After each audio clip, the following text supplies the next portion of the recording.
More than a year ago today, I stood in this very room, anxiously preparing for a panel discussion about purpose and decision-making.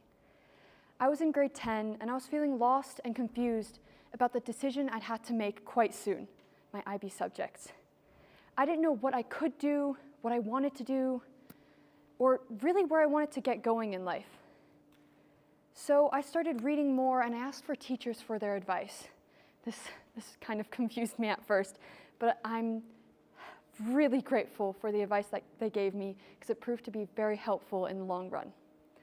As I was reading, I stumbled upon this idea of decision-making in a more theoretical sense, and I realized that I could turn this into a project. So I organized the panel discussion with some of my teachers, and I'm very grateful for their insights and advice. One thing that really stuck with me was when my math teacher said that the decision I make now will not define me forever. And that really stayed with me because back then I thought, wow, this decision would be the accumulation of all my life decisions so far. All of the work I would do, this is it. This is where I have to prove myself. And looking back on it, I kind of realized how naive I sounded. But that's an important recognition that many people feel that way when facing a big, important decision in their lives. And I started wondering, how can we deal with it? Another insight that I remember was when my German teacher said that we should start embracing uncertainty. It was similar to philosopher Friedrich Nietzsche said about embracing uncertainty, and that only through that can we find joy and self-fulfillment in life. Only through the challenges that it presents are we truly able to find enlightenment. That's a little bit confusing. And I started wondering what that really means. Why do we need to follow this uncertainty? Why can't we go find a place where we are certain, where we know that decisions we make are either right or wrong, and there's no in between? I started thinking about if that place really exists. And then I stumbled upon the Heisenberg uncertainty principle. It states that we cannot measure the pairs of properties of particles, such as momentum and position. And this inherent uncertainty is, I find, quite beautiful, just like this artistic rendition of the quantum world. I think that this idea that uncertainty is wherever we go and that we cannot escape it, that's such a beautiful and fundamental way of approaching life. So chasing this feeling of certainty is futile, like I did last year. It wastes a lot of time. But I'm not saying that you should step into the unknown with no plan whatsoever, eyes closed, and hoping that everything goes for the best. Instead, we need to start thinking about how we embrace uncertainty. As I was reading about decision-making, I stumbled across an article that mentioned Kennedy's handling of the 1962 Cuban Missile Crisis as the perfect way to approach uncertainty through prudential decision-making. He was given 3 options: an invasion, airstrike, or blockade. All 3 of them would have been considered acts of war. Before making his final decision, however, Kennedy contemplated the consequences of each one. He asked for advice from the executive committee, and he constantly considered the ethics of each one of them and avoided making irrational and impatient decisions. And I think that would be a perfect guideline of how to approach these important decisions in life.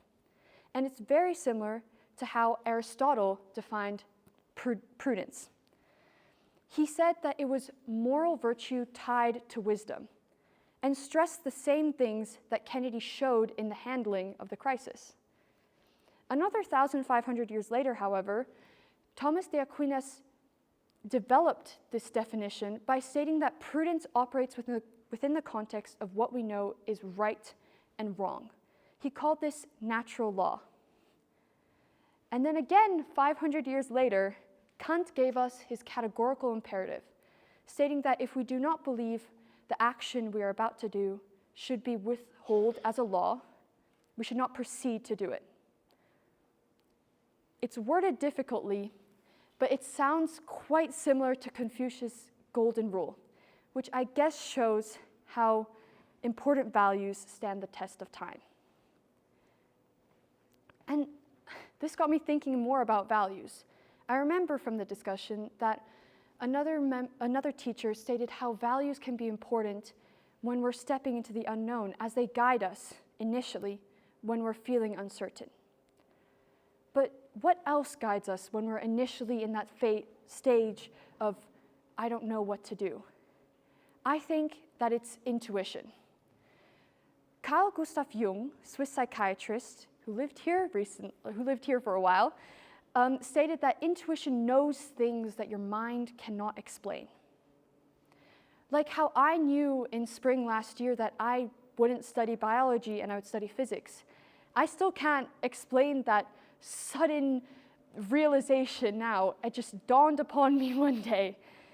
But I think that it's really important to understand how intuition truly works. And to do that, we'll be going to 17th century philosopher John Locke. John Locke stated that intuition is the purest form of gaining knowledge. He stated that it rises above this idea of agreement and disagreement and does not need rational proof or reasoning as evidence. He claimed that it lay between the lands of perception and demonstration, which is this idea that intuition rises above general facts and abstracts them into truths. Here's a quick and easy example. If I showed you this cover of a couple of books, you would say that the cover looks like a rectangle.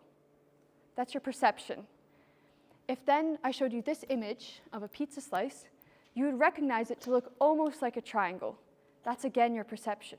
But the idea that rectangles are inherently not triangles is intuitive. On the other end of the spectrum, we have the demonstrative decision-making process. It's long, really rational, involves many steps most of the time, and extremely logical. And it sounds a lot like a mathematical proof. So we'll go through a quick one. The proof to why the sum of the interior angles in a triangle is 180 degrees or 2 right angles. On this image, we can see that angles 2 and 4 and 3 and 5 are congruent. And we know this because of the alternate angle theorem. But let's reflect on that for a second. Why do we truly know that angles 2 and 4 and 3 and 5 are congruent? It's our intuition. That's how we know it. And that proves a really fundamental point about demonstrative thinking, that every single step of the process is in fact intuitive. But why is intuition important? Intuition is important because it shows us and it gives us the opportunity to make fast, holistic decisions that can guide us when initially stepping to the unknown. If you want proof to how quick it is, I'll give you one. In Plato's dialogue, Theaetus, Socrates is asked the question, is knowledge the same as true judgment? And he answers with the following scenario. A lawyer is asked to defend a guilty client. The lawyer, and we know that the client is innocent, but the client is accused of a violent crime. There are no eyewitnesses, and there's no evidence. So the lawyer knows that he has to use charm and language to ensure that the jury believes that the client is innocent as well. On the day of the verdict, the jury finds the client to be innocent, but Socrates asked, do they really know this? Most people think really quickly that no, they don't. And that is intuition. That gut feeling that you got the moment I asked the question that, wait a second, no, they don't.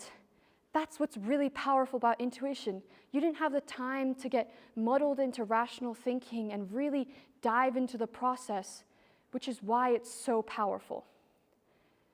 But again, we cannot rely on intuition alone.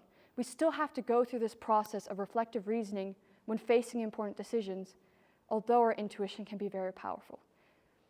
So we'll go through some 5 steps that helped me last year as well. Firstly, it's important to identify your goal. So for me, that was making a decision that would allow me to study something at university that I was truly passionate about. And then you have to ask for advice and look for people who are experienced and you know you can trust. For me, this was my teachers, my parents, and that really helped me give an outline to what options I really had. The third and fourth step might sound really similar, but in the third step, we're merely excluding some of the options that do not fit with our potential or what our aims in life are, while the fourth step really considers the consequences. For example, biology would have opened up a lot of medical schools for me, but restricted my options if I realized that I did not want to study medicine. Physics would have restricted the medical schools I could have gotten into, but broadened my options if I realized I didn't want to study medicine. And lastly, the most important step, implementing your decisions. That means working hard, studying for me, and really making sure that the choice I made, physics, would turn out to be the right one. So prudential decision-making might be long. It's, in fact, a slower process. It involves multiple steps, rational reasoning, consideration of consequences, advice seeking, but it will give you the confidence in your decisions, and it will ensure that you think that the decision you made will be the best one for you. I hope as you leave this talk, you're inspired to reflect on your decisions in a new light, and I hope I challenged you to embrace the unknown. Thank you.